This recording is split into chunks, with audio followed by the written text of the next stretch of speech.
आसान है, क्वेश्चन में करना कुछ नहीं है। दो सर्किल जब एक दूसरे को इंटरसेक्ट करेंगे, है कि नहीं, तो जो लाइन इंटरसेक्टिंग सर्कल से पास करेगी वो सिंपल होती है क्या, S1 minus S2 equal to 0। ये कॉन्सेप्ट हो गया। बट S1 और S2 सर्किल की इक्वेशंस होते हैं, तो पहले इस इक्वेशन को S1 इक्वल टू 0 की फॉर्म में लिखेंगे। मेरी बात समझ में आ रही? तो इक्वेशन क्या होगी, x square plus y square minus 2/3x plus 4y minus 9/3 मतलब 3। क्या ये बात आपको समझ में आई, नहीं आई बताओ? और फिर S2 की इक्वेशन उसी फॉर्मेट में लिखेंगे, तो x square plus y square plus 6x plus 2y minus 15 equal to 0। अब आप लगाएंगे S1 minus S2 equal to 0। क्या ये बात आप लोग समझ पा रहे हैं कि नहीं? तो 6 प्लस 2/3 इंटू एक्स, हाँ या ना, and 2 minus 4 into y and plus minus 15 plus 3 equal to 0। देख लीजिए आराम से। तो 18 और 2 20 हो गया क्या? देखिए माइनस 2y और माइनस 12, तो मेरे हिसाब से इसमें 2 हटा के 3 मल्टीप्लाई कर दो, तो 10x माइनस 3y और माइनस 18 इक्वल 0। ये आंसर आ रहा है क्या? देखो जरा कैलकुलेशन का सही तरीका समझ में आया ना। सर्किल की इक्वेशन को S1 के फॉर्म में लिखेंगे। S1 मतलब एक्स स्क्वायर और वाई स्क्वायर कोफिशिएंट प्लस 1, ये ध्यान रखिएगा हमेशा। गुड, पहला क्वेश्चन डन। तो एक इस लाइन की इक्वेशन, अच्छा इस लाइन की अगर लेंथ निकालनी होगी तो वो भी निकाल लोगे ना आप? बोलिए। वो तो आराम से, अब एक कॉर्ड मिल गई है, कॉर्ड की लेंथ तो किसी भी एक सर्कल से आप निकाल ही लोगे, वो बड़ा काम आपके लिए है नहीं। निकाल लेंगे ना भाई। 2√r square minus d square where d is perpendicular distance drawn from centre to the chord. Good, आगे सॉल्व करेंगे। तो इसके लिए आपने क्या किया भाई, पहला सर्कल है उसका सेंटर लिख लिया 0 0, उसकी रेडियस लिख ली 2। दूसरा सर्कल है उसका सेंटर लिख लिया 3,4 ना, और उसकी रेडियस लिख ली कितनी, 7। √9 प्लस 16 माइनस प्लस 24, तो 7 आ गई शायद। अब हमने C1 और C2 के बीच की डिस्टेंस निकाली, तो वो डिस्टेंस कितनी आ रही है, 5, देखा। और हमने R1 प्लस R2 निकाला तो 9 आ गया, दिख रहा है कि नहीं? तो इसका मतलब हमने क्या देखा, C1 plus C2, sorry C1 C2 के बीच की जो डिस्टेंस है वो R1 प्लस R2 से, बोलो भाई, अरे बताओ, C1 C2 जो है R1 प्लस R2 से छोटा है, दिख रहा है कि नहीं भाई? अच्छा, बट R1 माइनस R2 निकालो, वो का मॉड वो 5 आ रहा है। अच्छा, ये तो R1 R2 के बराबर आ गया, ये mod of R1 minus R2 के बराबर आया, यानी कौन सा केस है, दोनों सर्कल एक दूसरे को इंटरनली क्या कर, इंटरनली टच कर रहे हैं। दिखा कि नहीं बताओ ये बात? तो इसका मतलब नंबर ऑफ कॉमन टेंजेंट कितनी हो गई, 1। तो बस ये R1 प्लस R2 और R1 R2 निकाल लेंगे, जो केस सेट हो रहा होगा वो आप सेट करके आराम से रिजल्ट कह देंगे। Done, good. थर्ड क्वेश्चन देखिए भाई, थर्ड क्वेश्चन अब एक्सटर्नली टच कर रहा है, तब आपको एनालिसिस करना है। थर्ड क्वेश्चन सही है, समझ गए कि नहीं क्वेश्चन की लैंग्वेज? भाई लाइनें नॉर्मल हैं, मतलब ये क्या है, डायमीटर हो गई कि नहीं हो गई?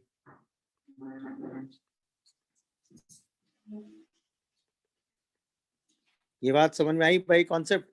तो भाई इन दोनों डायमीटर से आप उस सर्किल का सेंटर निकाल सकते हैं, हाँ या ना?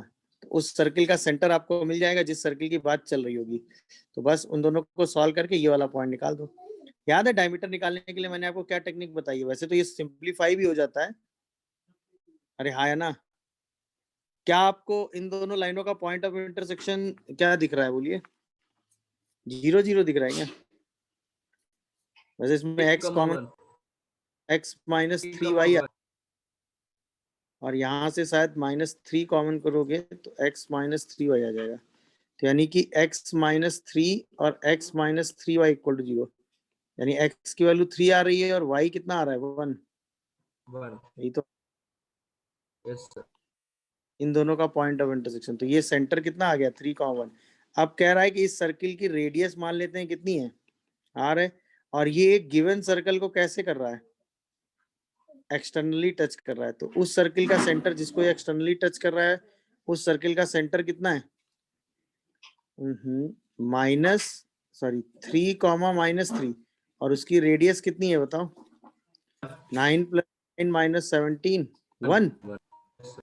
तो ये सेंटर हो गया -3 और इसकी रेडियस कितनी हो गई भाई? 1। तो अब आप C1 C2 = R1 + R2, तो बस C1 C2 = R1 + R2 लगा देंगे। तो यहाँ से C1 C2 के बीच की डिस्टेंस कितनी आ गई बताओ? 3 + 3 6। कितनी आ रही बेटा? 1 सेकंड सर, ये 3 और 3 से 36 आ रहा है ना ये, और 1 -3, नहीं होगा, 3, -3 होगा सेंटर। अच्छा सेंटर 3, -3 ओके, तो सीधा 2 ही आ जाएगा यार गैप। यस सर, 4 आ जाएगा ना, 2 सेंटर -3, हाँ तो ये गैप 4 आ जाएगा। 4 आ जाएगा, यस सर। ये रेडियस, एक रेडियस दी है 1, एक रेडियस R2 है, तो R2 रेडियस 3 आ जाएगी। रेडियस मिल गया, सेंटर मिल गया, लिख देंगे x - 3 का होल स्क्वायर y - 1 का होल स्क्वायर = 9। इसी को सॉल्व कर देंगे, आपका आंसर आ जाएगा। दिखा तरीका कि नहीं ये बताओ? बस वही C1 C2 = R1, यही आपका मेथड था। गुड। नेक्स्ट क्वेश्चन देखिए जरा। Equation of circle passes through point of intersection of these two circle cutting this circle orthogonally. वाह, पॉइंट ऑफ इंटरसेक्शन से पास कर रहा है तो S1 + लैम्डा S2 है ना, और दोनों सर्किल ऑर्थोगोनली यानी condition of orthogonally, find lambda. Answer यही तो करोगे। तो जिस सर्किल की हम बात कर रहे हैं उस सर्किल की क्वेश्चन क्या हो जाएगी? x² + y² -4x - 6y - 12 plus lambda times of x² + y² + 6x + 4y - 12 = 0।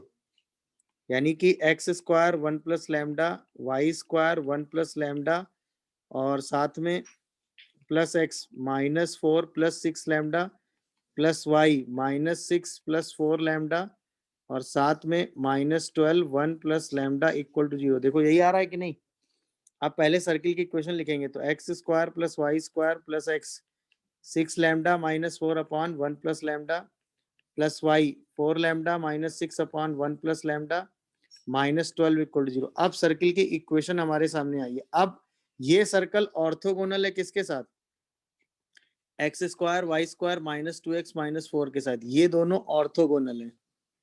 अब इसमें लगाएंगे क्या? ऑर्थोगोनल की कंडीशन तो याद है, x के कोफिशिएंट का प्रोडक्ट करेंगे तो इधर से -2 आ रहा है और इधर से कितना आ रहा है? 6 लैम्डा -4 अपॉन 1 + लैम्डा। y के कोफिशिएंट का प्रोडक्ट तो 0 ही हो जाएगा और is equal to 2 times of C1 + C2 करते हैं। याद आ रहा? बोलिए। तो बस यहाँ से लैम्डा की वैल्यू निकाल लो। कैलकुलेशन एक बार चेक करते रहना, देख लीजिए कैलकुलेशन सही है। 32 1 + लैम्डा। देखो भाई सही लिख रहा हूँ क्या मैं? तो -32 उठ के इधर आएगा तो ये शायद बन जाएगा कितना? 20 लैम्डा और -32 और -8 ये शायद -40 लैम्डा। -2 आ रही है। देखो क्या लैम्डा की वैल्यू -2 आ रही है? चेक करिए जरा। यस सर, -2 आएगा। हाँ हाँ, यस सर, और -2 लैम्डा की हाँ यही वैल्यू -2 बस आपको उठा के कहाँ रख देनी है? बोलिए। पहली इक्वेशन में। यही वैल्यू -2 यहाँ उठा के रख दो, आंसर आ गया। आ जाएगा कि नहीं? यहाँ रख दो या यही लैम्डा की -2 वैल्यू यहाँ रख दो सेकंड वाली। तो सर्किल की इक्वेशन क्या आएगी बताओ? एक्स पहली वाली में रख दो, बताओ।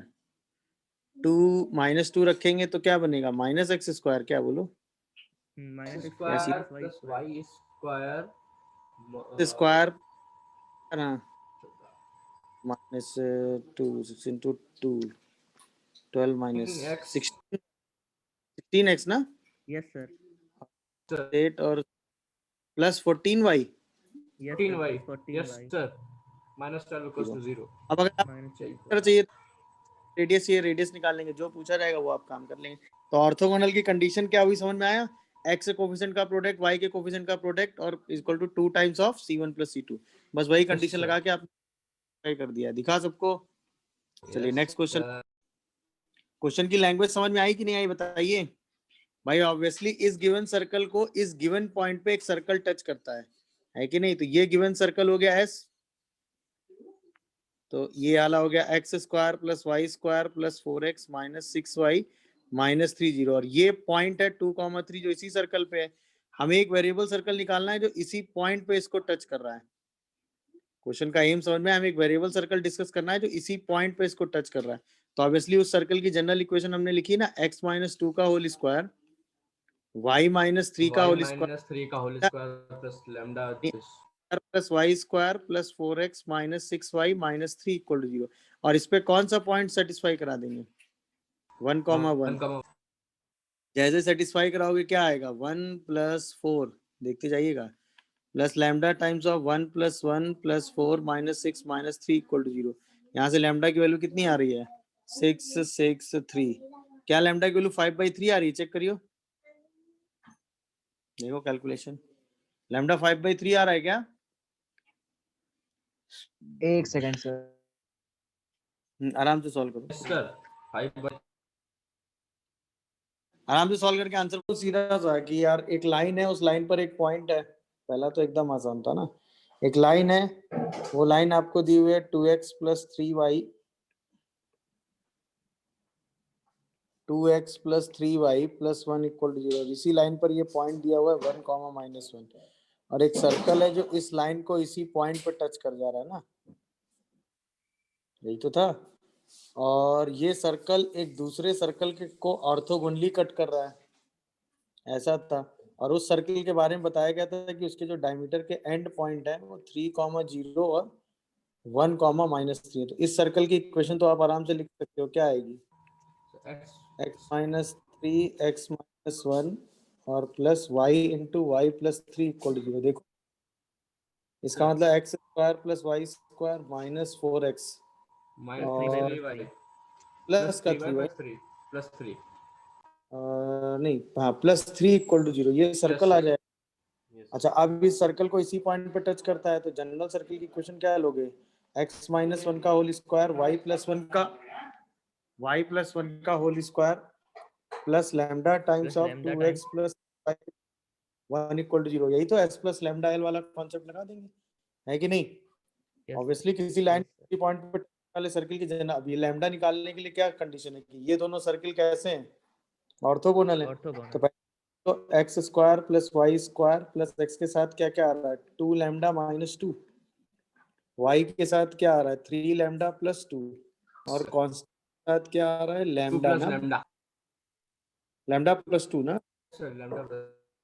अब बस ऑर्थोगोनल की कंडीशन लगा दो, है ना? तो जैसे ऑर्थोगोनल 11 आएगी sir, lambda minus 2 into minus 4 x का प्रोडक्ट और वाई का प्रोडक्ट 3 लैम्डा प्लस 2 इंटू 3 ना, is equal to 2 times of 3 plus lambda plus 2। यहाँ से लैम्डा कितना आ रहा है?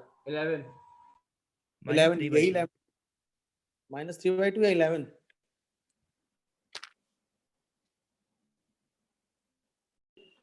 यही लैम्डा की वैल्यू बस 4 उठा के आपको कहाँ रख देना है? इस इक्वेशन में, तो आपको सर्कल मिल जाएगा। तो बताओ आंसर फाइनल क्या आएगा सर्कल का? X square plus y square और 8 माइनस 14 तो 14y ना, और plus 14y plus 6 is equals to 0। Calculation थोड़ा सा ध्यान रखो, हो जाएगा। चलिए खत्म ये वाला क्वेश्चन।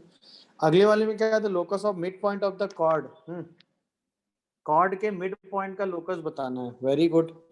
जबकि क्या है, कॉर्ड का जो ये सेगमेंट है, अगर हम इसको आगे बढ़ाएं तो इस सेगमेंट को जहां कट करता है वो ओरिजिन पे 90 एंगल बना रहा है, ऐसा कह रहा है ना सर? Yes sir. मतलब क्वेश्चन की लैंग्वेज क्या है? Locus of mid point of chord of this circle, मतलब इस सर्कल के कॉर्ड के मिड पॉइंट का लोकस चाहिए आपको, ठीक है ना? और जबकि आगे क्या कर रहा है? The segment intercept by the cord with this curve. इस कर्व को जहां पे वो कॉर्ड 2 पॉइंट पे कट करता है, वो दोनों पॉइंट राइट एंगल बनाते हैं कहां पे? ओरिजिन पे। तो बस इस कर्व को इस कॉर्ड की हेल्प से क्या कर देना है? होमोजेनाइज। और तो कोई बात नहीं आ रही मुझे भाई। ये सर्कल है, इस सर्कल की कोई कॉर्ड है, ये कॉर्ड आपने खींच दी, इस कॉर्ड के मिड पॉइंट को आपने क्या कहा? h कॉमा के, जिसका लोकस आपको निकालना है। इस कॉर्ड का सेंटर क्या है? 0 0। तो इस कॉर्ड की इक्वेशन मिल गई सर। तो इक्वेशन ऑफ कॉर्ड क्या मिल गई? hx plus k y is equal to h square plus k square. ये इक्वेशन समझ में आई सबको? सर इसका स्लोप मिल गया माइनस के बाई एच, और ये सीधा पॉइंट या T equal to S one वो अभी आगे पढ़ेंगे। अच्छा, इसके बाद अब आ जाते हैं, ये जो कॉर्ड जा रही है, यही वाली कॉर्ड, ये एक कर्व है, उस कर्व को 2 पॉइंट पे कट कर रही है, ए और बी, और यही दोनों पॉइंट ओरिजिन पे कितना एंगल बना रहे हैं, 90। तो 90 इसी कर्व की हेल्प से, इस कॉर्ड की हेल्प से इस कर्व को होमोजेनाइज कर दो। तो x square minus 2x into 1 मतलब h x plus k y by h square plus k square. ये कॉन्सेप्ट समझ में आ रहा है कि नहीं? 2y plus k y by h square plus k square equal to 0, और ये चूंकि राइट एंगल बना रहा है, तो यहीं पे क्या करोगे, कोफिशिएंट ऑफ एक्स स्क्वायर, और यहीं पे क्या हम 0 उठा कर दो। तो एक्स स्क्वायर का कोफिशिएंट क्या आ रहा है ये बताओ बस, बाकी तो ओके।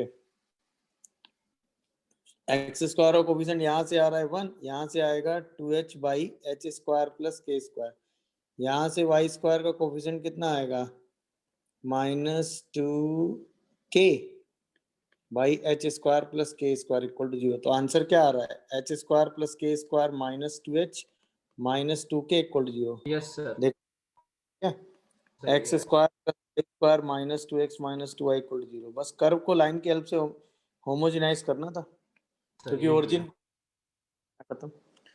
चलिए ये भी खत्म। लास्ट वाला क्वेश्चन क्या आ रहा है, ए की वैल्यू डी आएगा सर, डी। ये इसका आंसर डी आ रहा है, हाँ सही है। इसमें क्या करना था भाई, आपको एक सर्कल दिया x square y square equal to 1, सही है ना भाई? सर और आपसे क्या कहा गया है कि इस सर्कल के साथ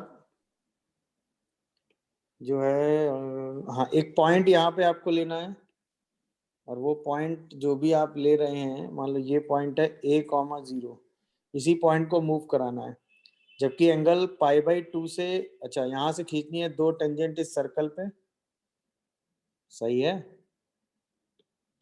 अच्छा, इस पॉइंट से खींचनी है 2 टेंजेंट इस सर्कल पे, और उनके बीच का एंगल मेजर करना है थीटा। तो ये एंगल π/2 से बढ़ा हो, तो ये एंगल π/2 कब होगा, जब ये पॉइंट कहाँ होगा, डायरेक्टर सर्कल पे। सोच के जवाब दो भाई, ये एंगल π/2 कब होगा, जब ये पॉइंट कहाँ होगा, मान लेते हैं डायरेक्टर सर्कल है, याद आया डायरेक्टर सर्कल का यूज? Yes sir.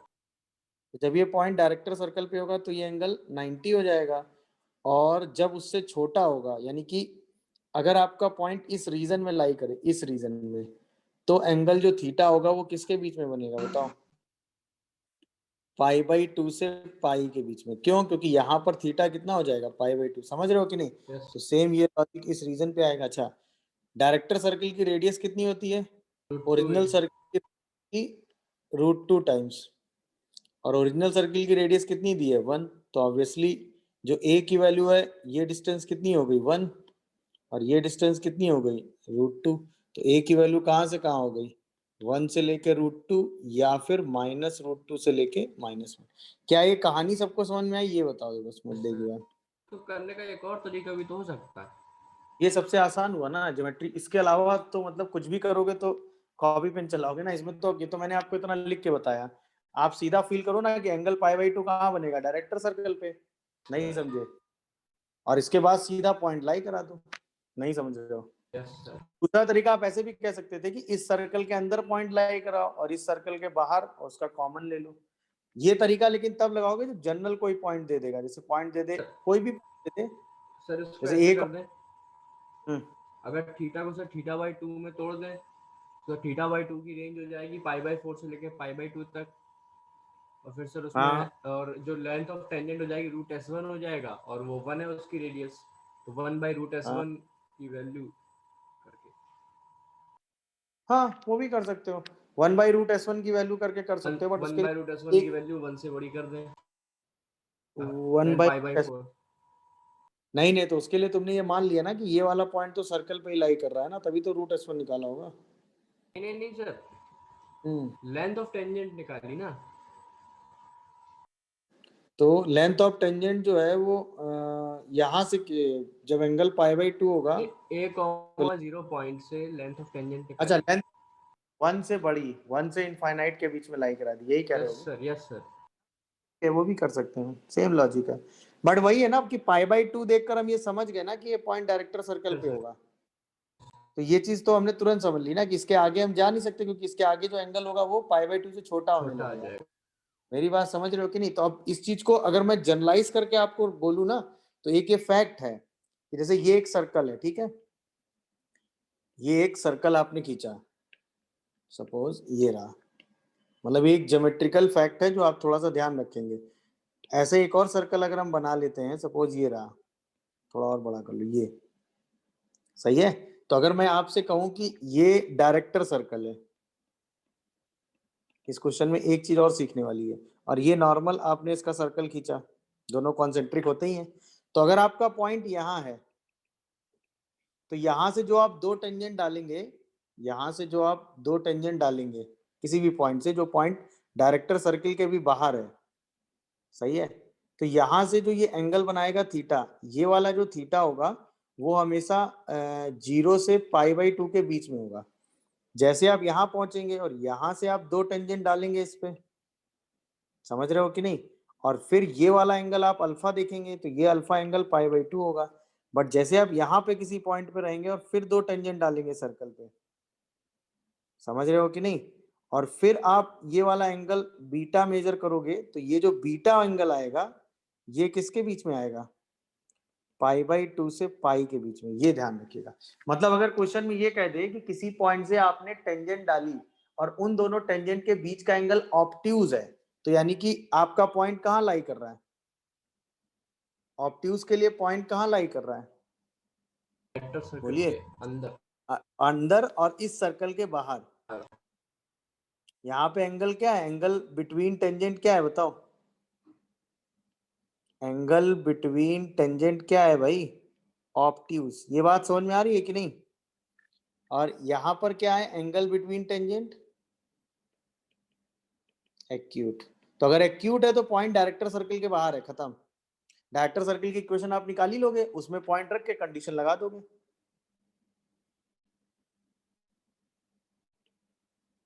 क्या ये बात सबको समझ में आ रही है, ये बताओ भाई, अरे हाँ या ना, ओके है?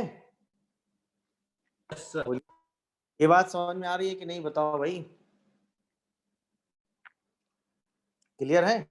जैसे अब एक ऐसी भी चीज हो सकती है कि दो पॉइंट आपको दिए हुए हैं, सपोज देखो ये दो पॉइंट आपको पता है, मान लो ये ए है और ये बी है, एक पॉइंट है पी, एक पॉइंट क्या है पी, ये एंगल थीटा बन रहा है इस पॉइंट पी पे, दिख रहा है कि नहीं सबको? अब मैं आपसे कहूं कि अगर ये थीटा क्या है, ऑब्ट्यूज है, तो इसका मतलब ये जो पी पॉइंट होगा वो कहाँ होगा, ए बी ए डायमीटर वाले को सर्कल के अंदर। सर्कल के आउटसाइड नहीं, ए बी जो अंदर। हाँ इनसाइड, इनसाइड। मेरी बात समझ रहे हो कि नहीं? मतलब ये जो पॉइंट है वो तुरंत कहाँ आ जाएगा, ए बी जो डायमीटर वाला सर्कल है उसके इनसाइड। तो अब ए बी को डायमीटर मानकर एक सर्कल खींच लो पहले, ऐसे करके, बन गया कि नहीं, दिखा? तो अगर ये थीटा जो है वो क्या है,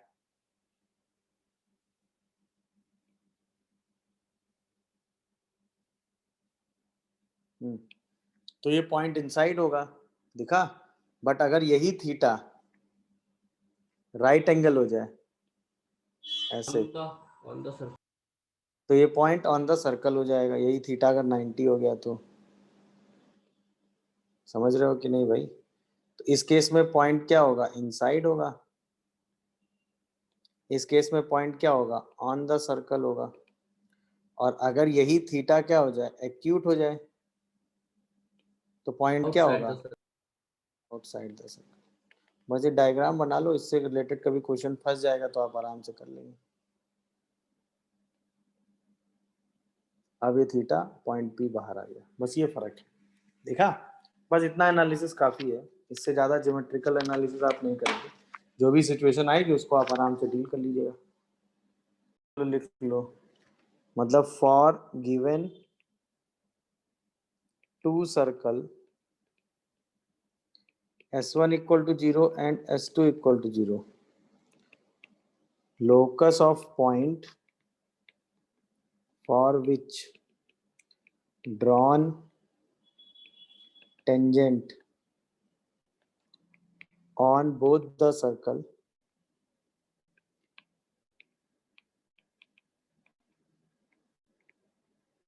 हैविंग इक्वल लेंथ, ये है बस। तो ऐसे पॉइंट जिनसे ड्रॉन टेंजेंट जो है वो इक्वल लेंथ की होती है दोनों सर्कल पे, ठीक है, ऐसे पॉइंट्स के लोकस को ही हम क्या कहते हैं, बोलिए, रेडिकल एक्सिस। बस ये है। तो ऑब्वियसली एक सर्कल ये रहा S1 इक्वल टू 0, एक सर्कल ये रहा S2 इक्वल टू 0, दोनों पे किसी भी पॉइंट से आपने टेंजेंट डाली, दोनों टेंजेंट की लेंथ क्या है, सेम है। मान लो इस पॉइंट P का लोकस आपको निकालना है, ये S1 इक्वल टू 0 और ये S2 इक्वल टू 0, तो इस पर डाली गई लेंथ क्या होगी, रूट S1, इस पर डाली गई लेंथ रूट S2, इसका मतलब root S1 equal to root S2, यानी S1 minus S2 equal to 0 is the equation of radical axis. खत्म, that is equation of radical axis. Clear. अब अगर बाय ज्योमेट्री आप देख ही रहे हो तो रेडिकल एक्सिस क्या होती है, रेडिकल एक्सिस एक ऐसी लाइन होती है जो सेंटर टू सेंटर को मिलाने वाली लाइन के क्या होती है, परपेंडिकुलर। मतलब ये अगर रेडिकल एक्सिस है, ये S1 माइनस 2, तो C1 C2 के क्या होती है, परपेंडिकुलर। पहली चीज, रेडिकल एक्सिस जो है वो क्या होती है, परपेंडिकुलर टू C1 C2, पहला। और दूसरा, रेडिकल एक्सिस क्या करता है, जो टेंजेंट होती है उसको बाइसेक्ट करता है, क्योंकि उसके किसी भी पॉइंट से डाली गई टेंजेंट की लेंथ सेम होती है ना, तो किसी भी टेंजेंट को वो क्या करता है, बाइसेक्ट करता है। कोई भी टेंजेंट खींच रहे हो आप, तो उसको हमेशा वो क्या करता है, बाइसेक्ट करता है। तो इसका मतलब एक चीज और लिख लो रेडिकल एक्सिस के बारे में, कि radical axis bisect the common tangent between circles. मतलब सर्कल्स के बीच की जो कॉमन टेंजेंट होती हैं उनको बाइसेक्ट करता है। बस इससे ज्यादा की जरूरत नहीं है रेडिकल एक्सिस में। अब रेडिकल एक्सिस से ही आप रेडिकल सेंटर निकाल लेते हैं। समझ में आया कि नहीं। अब रेडिकल सेंटर क्या होगा, चलो बात आई गई है, रेडिकल सेंटर क्या हो जाएगा भाई, तीन सर्कल आप खींचो, एक सर्कल S1 इक्वल टू 0 खींचो, एक सर्कल S2 इक्वल टू 0 खींचो, एक सर्कल S3 इक्वल टू 0 खींचो।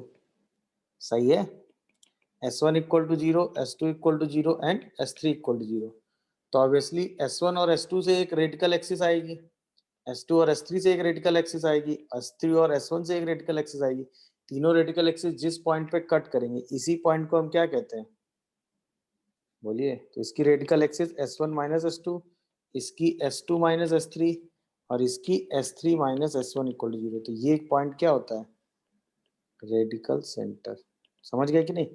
तो ऑब्वियसली रेडिकल सेंटर से तीनों लाइनों पे डाली गई जो टेंजेंट होती है, पहली सर्किल पे डाली गई टेंजेंट, दूसरी सर्किल पे डाली गई टेंजेंट और तीसरी सर्किल पे डाला गया टेंजेंट, ये टेंजेंट लेंथ क्या होता है, सेम।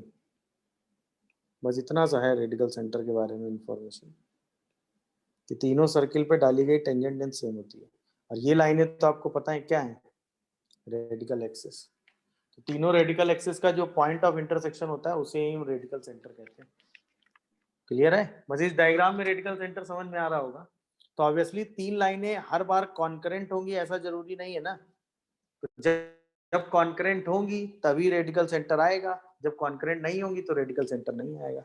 अब वो फिर आगे थ्योरी बढ़ती जाएगी उसी हिसाब से, बट इसकी जरूरत इतनी, अगर कभी पड़ भी गई तो इससे ज्यादा की, इन दो पॉइंट से ज्यादा की जरूरत पड़ेगी नहीं।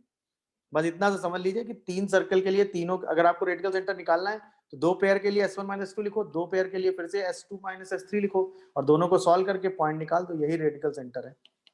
और रेडिकल सेंटर एक ऐसा पॉइंट होता है जिससे तीनों टेंजेंट पे डाली गई टेंजेंट की लेंथ हमेशा क्या होती है, सेम। ऑब्वियसली क्योंकि ये रेडिकल सेंटर उस पे होगा ना, रेडिकल एक्सिस पे, तो इसकी रेडिकल एक्सिस पे होगा तो ये लेंथ सेम होगी, इसकी रेडिकल एक्सिस पे होगा तो ये लेंथ सेम होगी, तो ऑब्वियसली तीनों लेंथ क्या हो जाएंगी, सेम। तो रेडिकल सेंटर से तीनों सर्किल पे डाली गई टेंजेंट की लेंथ क्या होती है, सेम। मेरी बात समझ में आ गई कि नहीं आ गई, बस ये ध्यान रखिएगा। तो ये एक मतलब यूनिक पॉइंट होता है जिससे तीनों सर्कल पे डाली गई टेंजेंट की लेंथ क्या आती है, सेम आती है। सही है।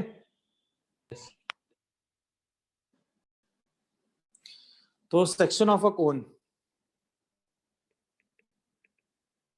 Section of right circular cone,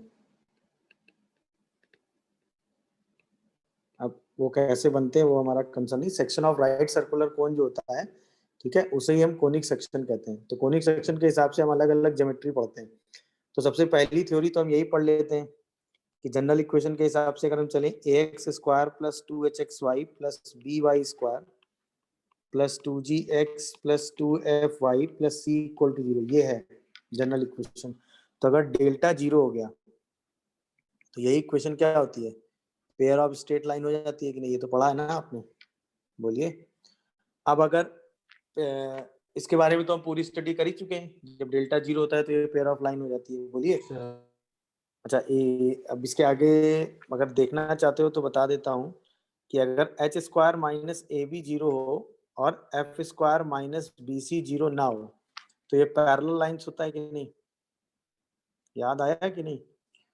और अगर h square minus a b 0 और f square minus a b भी 0 तो ये क्या होता है,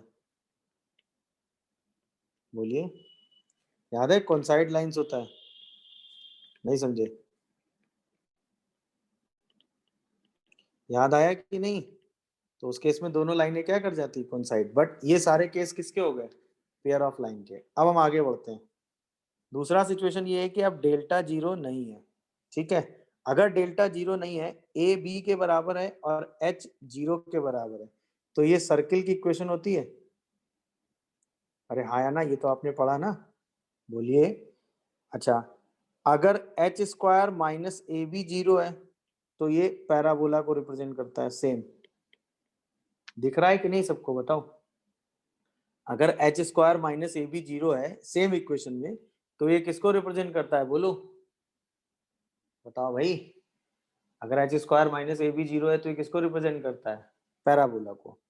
इसके बाद अगर h square minus a b, ठीक है, h square minus a b क्या है, निगेटिव है, तो ये किसको रिप्रेजेंट करता है, इलिप्स। समझ गए कि नहीं? और अगर h square minus a b positive है तो ये किसको रिप्रेजेंट करता है, हाइपरबोला को। बट याद रखिए ये सारी कंडीशन कब आएंगी, ये सारी कंडीशन कब है भाई, जब डेल्टा कैसा है, नॉट इक्वल टू 0। तो पहला केस जब ए बी के बराबर और एच 0 है सेम इक्वेशन में, तो सर्किल बन गया। जब h square minus a b की वैल्यू निकालो और वो 0 आ जाए तो पैराबोला बन गया।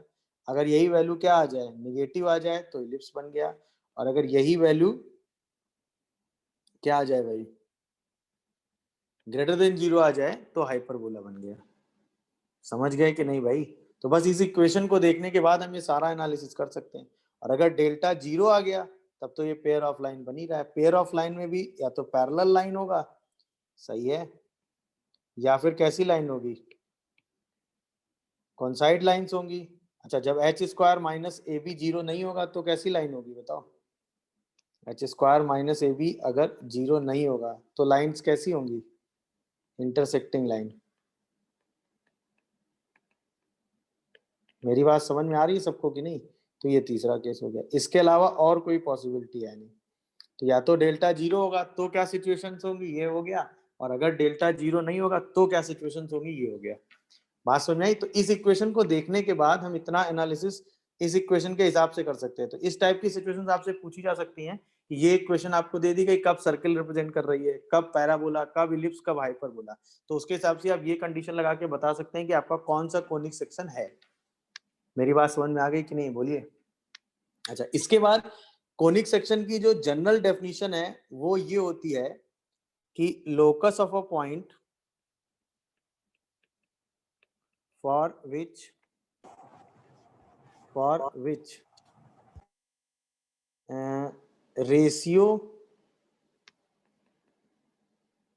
ratio of its distance from a fixed point, ठीक है, and a fixed line is constant।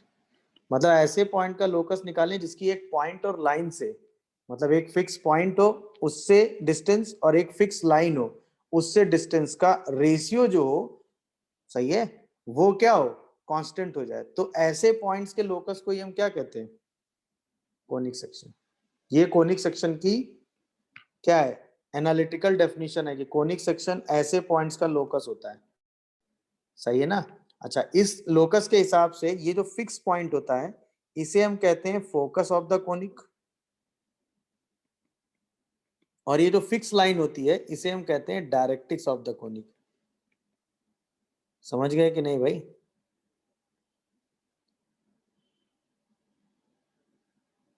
क्या है, मेरी बात सुनी? और ये जो क्या होता है, कांस्टेंट रेशियो होता है ना, ये जो कांस्टेंट रेशियो होता है इसे ही हम कहते हैं क्या, इसेंट्रिसिटी ऑफ कोनिक। ये सिचुएशन है। तो ये हुआ कोनिक सेक्शन की डेफिनेशन। अब ई जो रेशियो है उसके हिसाब से अलग अलग टाइप के कोनिक बन जाते हैं। जैसे मैंने आपसे कहा एक फिक्स पॉइंट आपको एस दिया, एक वेरिएबल पॉइंट पी और एक लाइन है। ठीक है, ये हो गया उसका फोकस। सही है। ये हो गया आपका क्या, डायरेक्ट्रिक्स, इस लाइन को आप कहते हैं। और यही आपने यहाँ से इससे डिस्टेंस निकाली और इस लाइन से डिस्टेंस निकाली, ये एम हो गया। तो यही P S by P M, इसी को आप ई कहते हैं। ई मतलब इसेंट्रिसिटी ऑफ द कोनिक। तो यहीं पे हम कहते हैं P S square is equal to e square P M square. ये होती है इक्वेशन ऑफ कोनिक।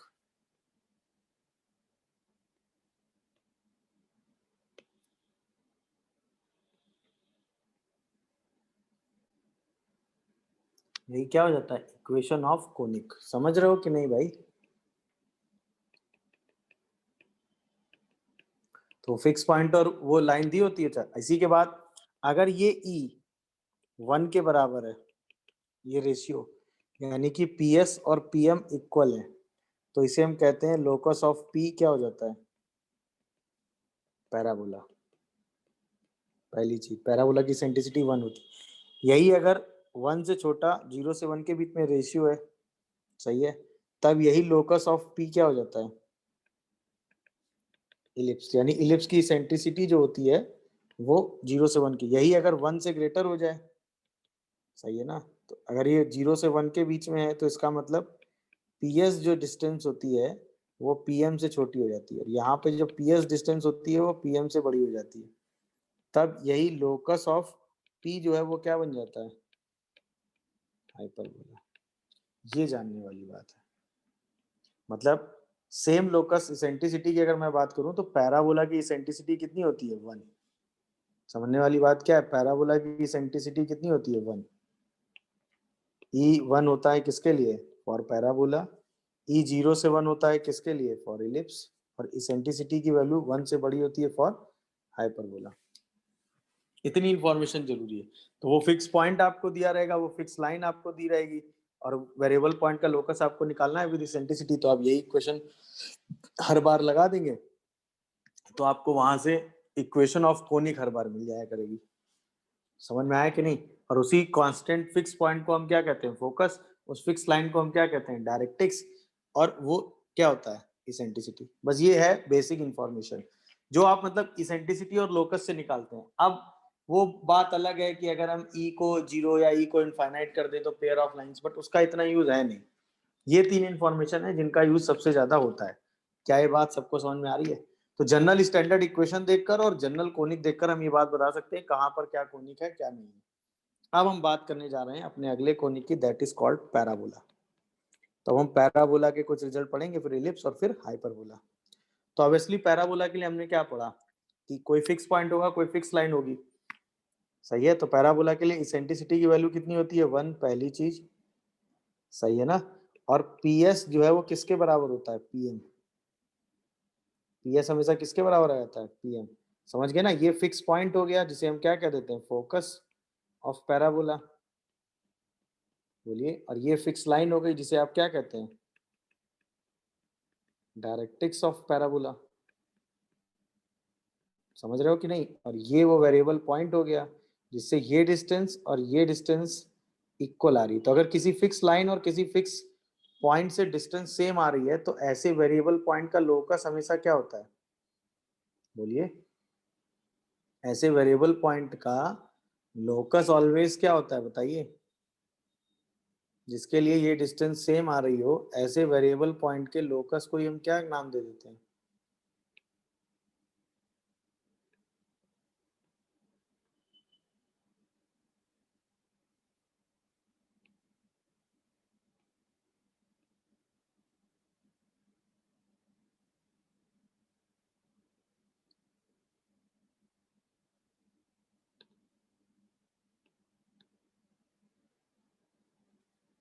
बोलिए भाई, ऐसे ही वेरिएबल पॉइंट के लोकस को आप क्या नाम देते हैं? पैराबोला। समझ गए कि नहीं? जिसका ये फोकस है, ये डायरेक्ट्रिक्स है और ये सब कुछ है। क्या ये बात सबको समझ में आ रही है? ये बताओ। तो पैरा मतलब अगर आपसे किसी क्वेश्चन में ये कहा जाए locus of point for which its distance from fix point and fix line are equal,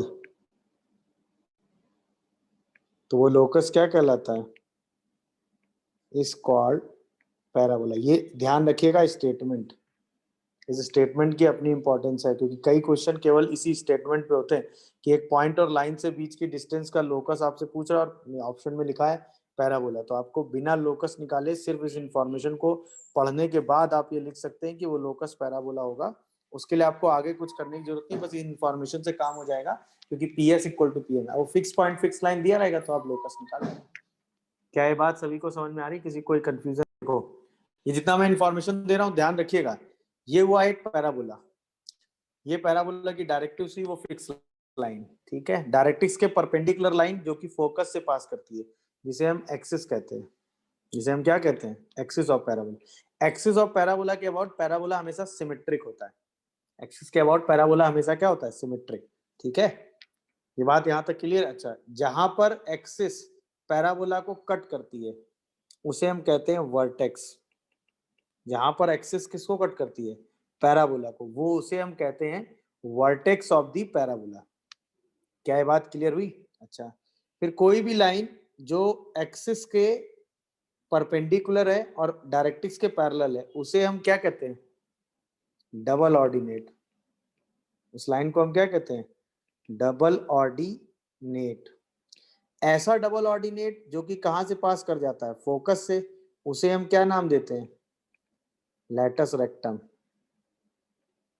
मेरी बात समझ में आ रही है? हर वर्ड का मतलब ध्यान रखिएगा। डबल ऑर्डिनेट जो कि सेम सिचुएशन में है, और ऐसा डबल ऑर्डिनेट जो फोकस से पास कर रहा है उसे हम क्या नाम देते हैं? बोलिए। Latus rectum. यहां तक कोई कंफ्यूजन हो तो बोलो। इसके बाद आइए, कोई भी लाइन जो कि फोकस से पास कर रही है और इसकी कॉर्ड है, तो इस कॉर्ड को आप क्या नाम देते हैं? Focal cord. इस कॉर्ड को हम क्या नाम देते हैं? Focal cord. क्यों फोकल कॉर्ड दिया है नाम? क्योंकि कहां से पास कर रही है कॉर्ड? फोकस से।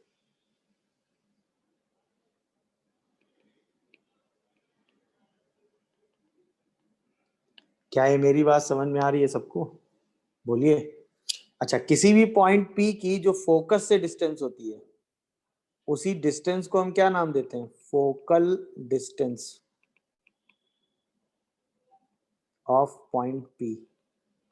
इस डायग्राम में हर एक चीज मैं बना दे रहा हूं। क्लियर है भाई? समझ में आया? तो ये लाइन हो गई एक्सिस, ये लाइन हो गई डायरेक्ट्रिक्स, ठीक है। ये पॉइंट हो गया फोकस, जहां एक्सिस किसको कट कर रही है? पैराबोला को। वो पॉइंट क्या हो गया? वर्टेक्स। समझ में आया? जो कॉर्ड इससे पास कर रही है फोकस से, वो हो गई फोकल कॉर्ड। जो डबल ऑर्डिनेट हुआ, जो डायरेक्ट्रिक्स के पैरेलल या एक्सिस के परपेंडिकुलर हुआ, उसे हम डबल ऑर्डिनेट कहेंगे इस लाइन को। और ऐसा डबल ऑर्डिनेट जो कहां से पास कर रहा है भाई?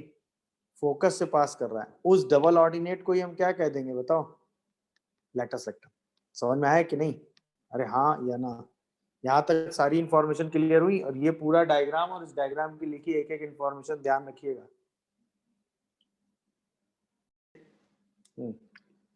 पैराबोला आपने लिया y square equal to 4ax, सही है। ये स्टैंडर्ड पैराबोला है जिसके लिए फोकस क्या होता है? a, 0। जिसके लिए डायरेक्ट्रिक्स क्या होती है? बोलिए x इक्वल टू -a, ठीक है, जिसके लिए वर्टेक्स क्या होता है, ओरिजिन 0 0, जिसके लिए इक्वेशन ऑफ एक्सिस क्या होती है, भाई एक्स एक्सिस हो गई यानी y इक्वल टू 0, सही है। और इसके लिए इक्वेशन ऑफ लेटस रेक्टम क्या हो गया, परपेंडिकुलर लाइन यानी x equal to a passes through focus, दिख रहा है कि नहीं। इसके लिए equation of double ordinate, double ordinate जो है वो हो गया x इक्वल टू लैम्डा, जहाँ पे लैम्डा कैसा हो गया, पॉजिटिव क्वांटिटी, सही है। इसेंट्रिसिटी 1 होती ही है, उसमें कोई दिक्कत है नहीं। और इसके लिए अगर मैं आपसे पूछूं टेंजेंट एट वर्टेक्स, इसका भी यूज हो जाता है, तो वो हो जाती है y इक्वल टू 0, ठीक है। और इसी में लास्ट इंफॉर्मेशन और लिख लो, that is length of latus rectum, length of latus rectum, तो वो शायद 4a होता है। And end point of latus rectum, end point of latus rectum वो शायद a, 2a and a, -2a होता है for this parabola y square equal to 4x। उसके लिए ये सारे रिजल्ट आपने लिखेंगे, y square equal to 4x एक पैराबोला, उसके लिए सारे रिजल्ट। अब ये सारे रिजल्ट एक बार मैं फ्रेम में बना देता हूँ, फिर आप बाद में चीजें लिखेंगे तब आपको थोड़ा ज्यादा आराम रहेगा। ये रहा वो parabola y square equal to 4x। इसकी इक्वेशन भी ऐसे ही निकाली गई होगी, एक वेरिएबल पॉइंट लिया गया होगा, उसकी a, 0 से डिस्टेंस निकाली गई होगी और एक डायरेक्ट्रिक्स लाइन ली गई होगी, that is x equal to -a। इसी लाइन को हमने डायरेक्ट्रिक्स कहा होगा और इसी से ये डिस्टेंस इक्वल करके ये पूरा एनालिसिस किया गया है। अब ये इसका वर्टेक्स हो गया, ओरिजिन 0 0, क्योंकि ये लाइन हो गई y इक्वल टू 0। अगर यहीं पे आपने इसके लिए टेंजेंट खींच दी, टेंजेंट एट वर्टेक्स, सही है, तो टेंजेंट एट वर्टेक्स की वैल्यू क्या आ गई, x इक्वल टू 0, क्योंकि ये x एक्सिस हो गया। मेरी बात समझ में आ रही है कि नहीं। यहीं पे आपने इसके लिए डबल ऑर्डिनेट खींचा जो यहाँ से पास कर रहा है लेटस रेक्टम, तो ये हो गया लेटस रेक्टम, जिसकी इक्वेशन आपने लिखी x इक्वल टू a। ये end point of latus rectum हो गए, जो कि आप सॉल्व करेंगे तो ये वाला पॉइंट कितना आएगा, और ये वाला पॉइंट, तो ये वाला पॉइंट आपका आ जाता है निकल के a, 2a, ये वाला पॉइंट आ जाता है a, -2a। तो ये जो लेटस रेक्टम की लेंथ आ जाती है ये 4a आ जाती है, 2a ऊपर 2a नीचे। ऐसे ही आप कोई भी एक लाइन यहाँ खींच दीजिए जो कि एक्सिस के परपेंडिकुलर और इसके पैरेलल हो, ये वाली लाइन, ये डबल ऑर्डिनेट हो गई x इक्वल टू लैम्डा, चूंकि ओरिजिन के आगे है तो लैम्डा हमेशा पॉजिटिव होगा, तो ये डबल ऑर्डिनेट हो गया। देखा पूरा इंफॉर्मेशन, बोलिए वर्टेक्स, एक्सिस, डायरेक्ट, ये सारे स्टैंडर्ड इंफॉर्मेशन है जो आप यूज करेंगे किसी भी सिचुएशन पे जहां जैसा चेंज होगा उसके हिसाब से। बोलिए, ये बात सबको क्लियर हो रही है। ये ऊपर लिख लो ताकि यहाँ, बोलिए भाई। तो ये इंफॉर्मेशन इस टाइप के सिचुएशन में आप कहीं भी लेंगे तो वो सेम टाइप की इंफॉर्मेशन आपको हर बार मिलेगी, और इस इंफॉर्मेशन को आप आराम से यूज कर सकते हैं कहीं भी। देख लिया कि नहीं भाई, कोई double ordinate x equals to a के पीछे भी हो सकता है? नहीं, डबल ऑर्डिनेट क्या होता है, कहीं भी हो सकता है ना, इसके अंदर बस डबल ऑर्डिनेट परपेंडिकुलर होना चाहिए सर, एक्सिस के परपेंडिकुलर होना चाहिए और inside the parabola. Parabola, okay sir. Axis side the parabola, बस ये है। ऐसी कोई भी लाइन डबल ऑर्डिनेट होगी, ठीक है ना।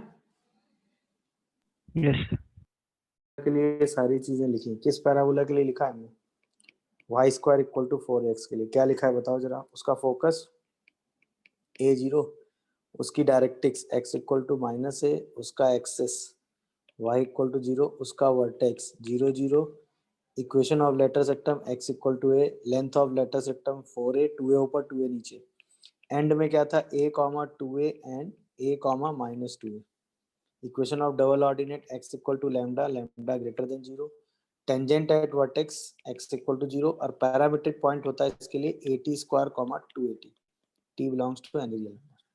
ये x square y square equal to 4x के जनरल रिजल्ट है। अब हमने इसको चेंज किया, क्या, y square equal to -4x, तो जो पहले x प्लस में था, सही है, वही हमारा x किस में हो गया, माइनस में। मतलब इसका अगर हम ज्योमेट्री देखें तो y square equal to 4x की जो ज्योमेट्री है ना वो ये है ऐसे। तो ये वाला पैराबोला हो गया Y square equal to 4x। दिखा सबको, ये उसकी डायरेक्ट्रिक्स हो गई। ये वाला पैराबोला क्या हो गया, Y square equal to 4x। जैसे आप दूसरी ज्योमेट्री की बात करोगे ना, y square equal to minus 4x की, सही है, तो उसमें जो पैराबोला बनेगा वो ये रहा, y square equal to minus x का जो पैराबोला रहेगा ना वो ये रहेगा ऐसे। और ये उसकी डायरेक्ट्रिक्स। तो ऑब्वियसली जो रिजल्ट x के पॉजिटिव साइड में आ रहे थे, अब वो सारे रिजल्ट कहाँ आने लगेंगे, बोलिए। जो रिजल्ट पहले x के पॉजिटिव साइड में आ रहे थे, अब वो कहाँ आने लगेंगे, नेगेटिव साइड में। समझ गए कि नहीं? तो बस सारे रिजल्ट में x का कोऑर्डिनेट नेगेटिव करते चले जाओ। तो ये क्या हो जाएगा, माइनस ए जीरो। x को नेगेटिव रखोगे तो x equal to a, x को माइनस एक्स रखो तो y में तो कोई चेंज नहीं आएगा। x को माइनस एक्स रखोगे तो जीरो जीरो में कोई चेंज नहीं, x equal to minus a. अच्छा, लेंथ तो सेम ही रहेगी 4a। यहाँ पर x को माइनस ए रखो तो माइनस ए कॉमा 2a हो जाएगा, और a comma minus A comma minus 2 हो जाएगा। अच्छा, ये x इक्वल टू लैम्डा रहेगा, जो पॉजिटिव था अब निगेटिव हो गया। अच्छा, x को माइनस रखने कोई फर्क नहीं। यहाँ पर क्या होगा, जो पैरामीट्रिक पॉइंट होगा वो हो जाएगा माइनस 80 स्क्वायर कॉमा 280, क्योंकि x को नेगेटिव रखना है ना। क्या ये कहानी समझ में आई जो मैंने बोल दी, बोलिए। तो यहां से यहां जाने में, बोलो भाई, यहां से यहां जाने में हमने क्या चेंज सीखा है कि x को किससे रिप्लेस कर दिया है, माइनस एक्स से। तो हम सारे रिजल्ट यहां से यहां में चले आते हैं। ऐसा क्यों कर रहे हैं, दिखा, क्योंकि ये x जिस साइड प्लस में है, यही x किस साइड हो गया है, माइनस में। तो अब ये सारे रिजल्ट आप अपने दिमाग में तुरंत रख लेंगे। अच्छा, यहीं पे अगला पैराबोला आएगा x square equal to 4ay। अब जरा मुझे चेंज बताओ ऑप्ट करके, यहां से यहां में क्या चेंज हो रहा है, बोलो। यहां से यहां में क्या चेंज हो रहा है, एक्स और वाई आपस में क्या हो जा रहे हैं, इंटरचेंज। जो पहले एक्स में चल रहा था अब किस में चलने लगा है, बोलो। जो पहले एक्स में चल रहा था अब किस में चलने लगा है, वाई में। तो एक्स और वाई आपस में क्या होगा, इंटरचेंज। अगर ज्योमेट्रिकली आप देखोगे तो जो चीज पहले एक्स में आ रही थी अब वो वाई में आ जाएगी, तो ऑब्वियसली एक्स और वाई आपस में क्या हो जाएंगे, इंटरचेंज। तब ये ज्योमेट्री आपके पैराबोला की हो जाएगी। तो ऑब्वियसली एक्स और वाई के ही सारे चेंज आप इंटरचेंज कर दो। तो ये हो जाएगा 0 कॉमा ए, यहाँ से चलोगे तो ये आ जाएगा एक्स और वाई, तो Y equal to minus a. ये हो जाएगा एक्स इक्वल टू 0, वर्टेक्स तो वही रहेगा 0 0 0, इधर उधर कर दो, ये हो जाएगा वाई इक्वल टू ए। ये लेंथ तो 4a रहेगी। अच्छा, ये पॉइंट हो जाएगा 2a comma a and minus 2a comma a. ये y इक्वल टू लैम्डा हो जाएगा, लैम्डा पॉजिटिव रहेगा। ये y इक्वल टू 0 हो जाएगा, और ये पॉइंट हो जाएगा 280 कॉमा 80 स्क्वायर। क्या ये चेंज सबको समझ में आया, ये बता दो बस। क्या ये चेंज सबको समझ में आया? किसी को इस चेंज में कोई कंफ्यूजन आ रहा हो तो वो अपनी बात रख सकता है, बोलिए। जो लास्ट वाली सिचुएशन है वो पैराबोला होता है x square equal to minus 4ay। Clear है?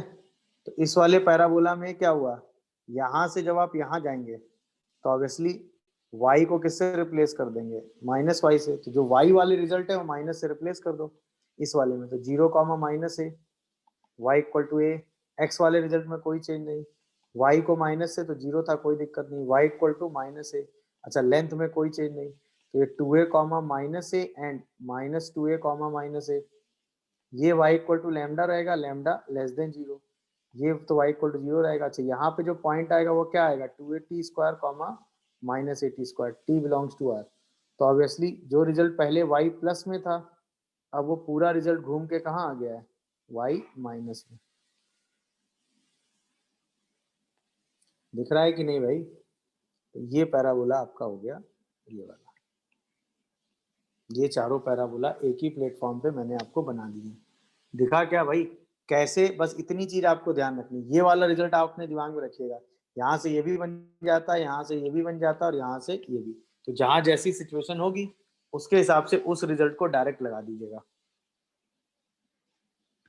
और देख लो, मतलब ऐसा तो डायरेक्ट आएगा नहीं, सही है ना। मतलब अगर मैं आपसे ये कहूं कि पैराबोला ऐसे लिखा होता है, कि y माइनस बीटा का whole square equal to 4a x minus alpha, तो आप तुरंत इसको क्या लोगे, कैपिटल Y, और इसको क्या लोगे, कैपिटल X। तब ये पैराबोला क्या बन जाएगा, Y square equal to 4ax। इसके लिए सारे रिजल्ट लगाओगे,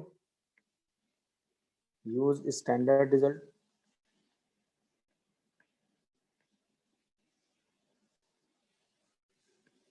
for capital X and capital Y, और फिर उसको किस में कन्वर्ट कर दोगे, small x and small y।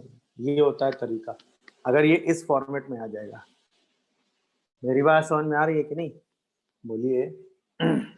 अगर ये इस फॉर्मेट में आ जाएगा तो आप ये काम ऐसे करते हैं, क्लियर है। अच्छा, ये आप कन्वर्ट करोगे किसको, तो इक्वेशन आपकी ऐसे होगी ना, कैसे भाई, a y square plus b y plus c x plus d, ये पैराबोला आपका दिया रहेगा, सही है। तो आप इसको कन्वर्ट करोगे किसमें, इस फॉर्म में। ये बात समझ में आ रही है कि नहीं, बताओ। यहीं पे अगर आपका पैराबोला ये दिया रहेगा a x square plus b x plus c y plus d equal to 0, तो आप इस पैराबोला को किस में कन्वर्ट करोगे, बोलिए, x minus alpha 4a y minus, फिर आप इसको क्या ले लोगे, कैपिटल X, इसको क्या ले लोगे, कैपिटल Y, फिर से बना लोगे x square equal to 4ay, इसके सारे स्टैंडर्ड रिजल्ट लगा दोगे, फिर उनको कन्वर्ट कर दोगे स्मॉल x स्मॉल y में। मेरी बात समझ में आ रही है ना। तो अगर आपका पैराबोला ये वाली फॉर्म में है, इस वाली फॉर्म में, तो इसका मतलब आप क्या कह सकते हैं, अगर आपका पैराबोला इस वाली फॉर्म में, तो इसका मतलब उसकी एक्सिस पैरेलल टू, यानी कि ये क्या है, axis of parabola parallel to x axis है या नहीं, ये बताओ। और इस वाले पैराबोला के लिए क्या है, axis of parabola parallel to y axis. तो ध्यान रखिएगा ये चीजें। मेरी बात समझ आ रही है, बोलो भाई। तो जहां जैसी इंफॉर्मेशन आएगी उसके हिसाब से आप वहां वो रिजल्ट लगा देंगे। क्लियर हुआ कि नहीं, ये बताओ। तो सिंपल सा काम है, आप इसको कन्वर्ट कर लोगे, तो y equal to x minus 1 का होल स्क्वायर प्लस 2 आ रहा है क्या, देखो, तो y minus 2 equal to x minus 1 का होल स्क्वायर, ये कुछ ऐसा पैराबोला आ गया। तो ये हो गया एज अ कैपिटल Y, दिखा, और ये हो गया कैपिटल X स्क्वायर। देखो क्या सही लिखा है मैंने, अरे हाँ या ना, यानी कि x capital X square equal to capital Y हो गया। तो अगर मैं 4a की वैल्यू देखूं तो 1 हो गई, तो a कितना आ गया, 1/4। अब अगर मैं पहला रिजल्ट देखूं, क्या वर्टेक्स, तो वर्टेक्स क्या होता है, 0 0 होता है ना, आया ना। इसका मतलब x माइनस 1 0, y माइनस 2 0, तो इसका मतलब वर्टेक्स का कोऑर्डिनेट कितना आया, 1,2। दिख रहा है कि नहीं सबको, बताओ। इसके बाद अगर मैं एक्सिस देखूं तो इसकी एक्सिस क्या होती है, कैपिटल x इक्वल टू 0। अरे बताओ भाई, तो यानी कि x माइनस 1 इक्वल टू 0, तो एक्सिस x इक्वल टू 1 आ गई कि नहीं, हाँ या ना।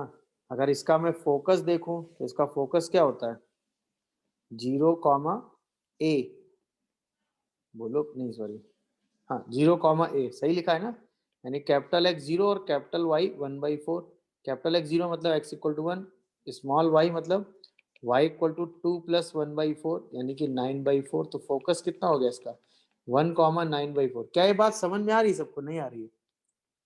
सर अगर मैं इसी की डायरेक्ट्रिक्स की बात करूं तो इसकी डायरेक्ट्रिक्स क्या होती है, बताओ भाई। इसकी डायरेक्ट्रिक्स हो जाती है क्या, capital Y is equal to minus a ना, बोलो भाई। y मतलब y minus 2 equal to minus a, तो y की वैल्यू कितनी आ जाएगी, 2 माइनस ए। क्या ये 7/4 आ रहा है, यानी y इक्वल टू 7/4 इसकी डायरेक्ट्रिक्स आ रही है कि नहीं, बोलिए। अगर यहीं पे मैं इक्वेशन ऑफ लैटिस रेक्टम आपसे बोलूं तो वो क्या हो जाता है, कैपिटल Y इक्वल टू ए, दिख रहा है कि नहीं, बताओ। और y क्या है, y माइनस 2, तो y इक्वल टू 9/4 आ रहा है कि नहीं। यहीं पे मैं लेंथ ऑफ लेटर सेक्टम पूछूं तो उसमें तो कोई फर्क नहीं है, वो तो 4a ही होगा। तो 4a किसके बराबर हो जाएगा, 1। तो लेंथ ऑफ लेटर सेक्टम कितनी आएगी, 1। यहीं पे मैं अगर आपसे end point of latus rectum बोलूं तो ये इसके लिए end point of latus rectum क्या होता है, एक्स और वाई इंटरचेंज हो जाते हैं। समझ में आता है कि नहीं आपको? तो शायद end point of latus rectum इसके लिए क्या होते हैं, 2a comma a and -2a comma a. क्या कहते हो तुम लोग? अब ये तो कैपिटल एक्स कैपिटल वाई के लिए हुए, इसका मतलब कैपिटल एक्स जो है वो होगा 1/2, तो x माइनस 1 कितना हो जाएगा 1/2, और कैपिटल वाई 1/4 होगा, तो यानी कि y माइनस 2 कितना हो जाएगा 1/4। तो यहाँ से x कितना आ रहा है 3/2 और y कितना आ रहा है 9/4। ऐसे ही कैपिटल एक्स कितना हो जाएगा -1/2, तो यानी कि x माइनस 1 -1/2, तो x की वैल्यू हाफ आ गई। ऐसे ही y माइनस 2 1/4, तो y की वैल्यू 9/4 आ गई। तो एंड पॉइंट कितने आ गए 3/2 9/4 एंड 1/2 9/4। आप ऐसे भी कर सकते हो, या सीधा लैटस रेक्टम की इक्वेशन आपने निकाल ली है 9/2, उसको सॉल्व कर लो कर्व के साथ, वो भी कर सकते हो, चलेगा। तो वो सारी चीजें आप आराम से निकाल सकते हो। समझ में आया कि नहीं, कन्वर्ट करके कैसे चीजें सिंप्लीफाई करके निकालेंगे, बोलिए। तो पहला आंसर तो सीधा होना चाहिए था भाई, वाई स्क्वायर इक्वल टू के एक्स माइनस 8 लिख लोगे, वाई स्क्वायर से k कॉमन करोगे x माइनस 8/k आएगा। यहाँ से कंपेयर करोगे तो 4a इक्वल टू के, यानी a की वैल्यू तो k/4 आएगी। अब अगर मैं आपसे पूछूं डायरेक्टिक्स इक्वेशन, तो इस सिचुएशन में डायरेक्टिक्स इक्वेशन क्या होगी, Y square equal to 4ax वाला केस है ना, तो directrix equation x equal to -a होती है, याद आया। और x की जगह है क्या, x माइनस 8/k, और वो -k/4 के बराबर है, तो x किसके बराबर आया 8/k माइनस k/4, यही दिया क्या है 1। यहाँ से सॉल्व करके आप k की वैल्यू निकाल देंगे। समझ में आया तरीका कि नहीं भाई, ये बताओ, नहीं समझे मेरी बात, बोलो भाई। अब इसी को सॉल्व कर दो, तो क्या आंसर आ रहा है बताओ, बोलिए। व्हाट इज के, इसी को उठा के बस सॉल्व करना। सबसे पहले हमने पैराबोला की स्टैंडर्ड इक्वेशन के फॉर्म में लिखा, तो y square equal to a x वाली फॉर्म में आया। इसी को हमने क्या ट्रीट कर लिया, इसको एज अ कैपिटल एक्स, तो बस इसको एज अ कैपिटल एक्स लेके हमने पूरा रिजल्ट कैपिटल एक्स के टर्म में लिख दिया। कैपिटल एक्स को बाद में क्या रख दिया स्मॉल एक्स वाला, तो वही रिजल्ट हमने लगा दिया, बस ये था। सही है। अब इस इक्वेशन को देखने के बाद आपको लग रहा है ना कि वाई में क्वाड्रेटिक बनाएंगे, तो वाई वाले सारे टर्म एक तरफ रख के क्वाड्रेटिक बना दो।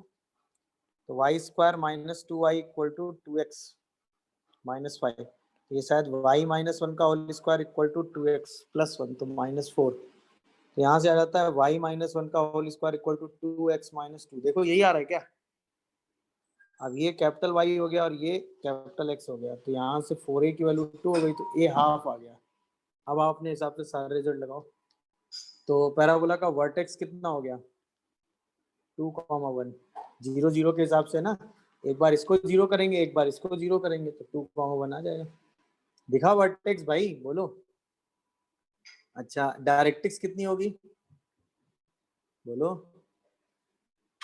डायरेक्टिक्स होगी Y square equal to 4ax है, तो डायरेक्टिक्स इक्वेशन क्या होगी capital x is equal to a या माइनस ए, हाँ कैपिटल एक्स है क्या x minus 2 equal to minus a, x की वैल्यू क्या आ रही है 3/2, यानी डायरेक्टिक्स तो सही आ रही है, बोलिए। तो यही आपका आंसर हो गया।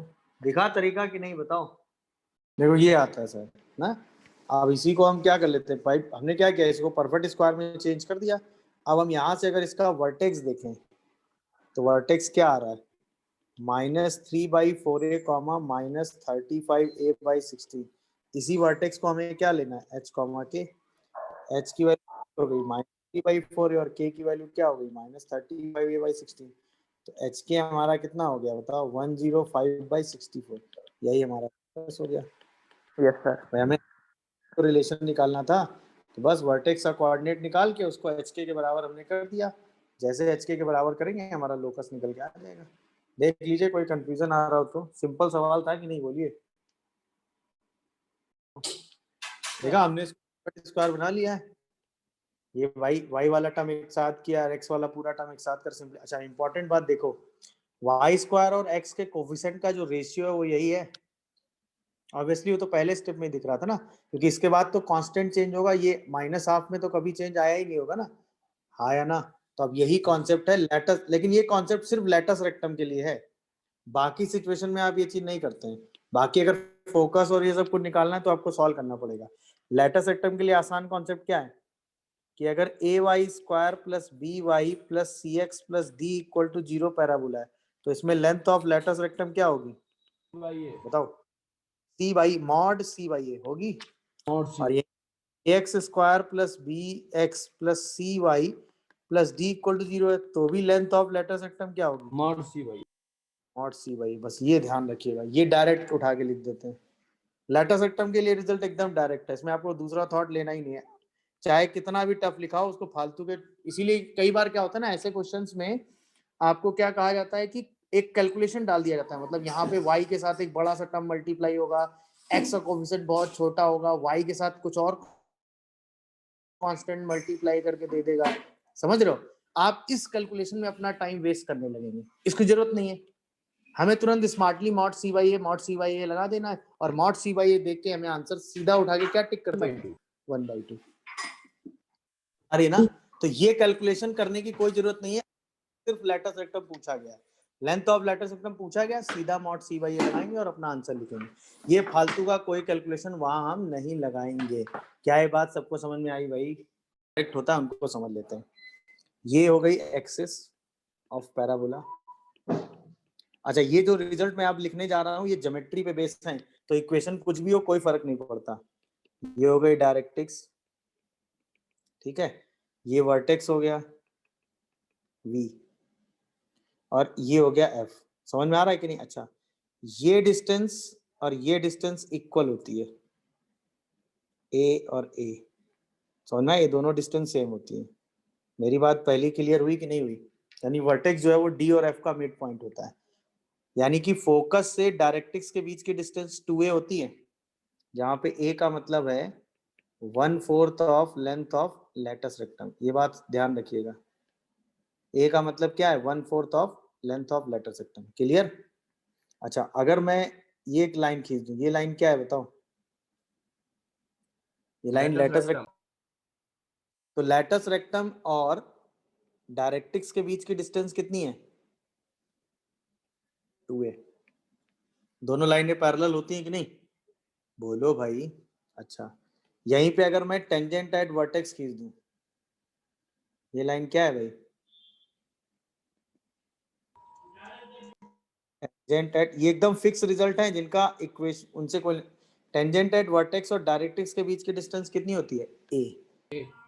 तो वर्टेक्स जो होता है, एकदम डायग्राम ध्यान रखिए, वर्टेक्स जो होता है वो किसी भी टाइप की इक्वेशन हो, पैराबोला अगर है तो उसका जो वर्टेक्स होता है वो जहां पे डायरेक्ट्रिक्स कट करती है एक्सिस को, और ये इन दोनों से हाफ होता है, यानी मिड पॉइंट होता है, ठीक है?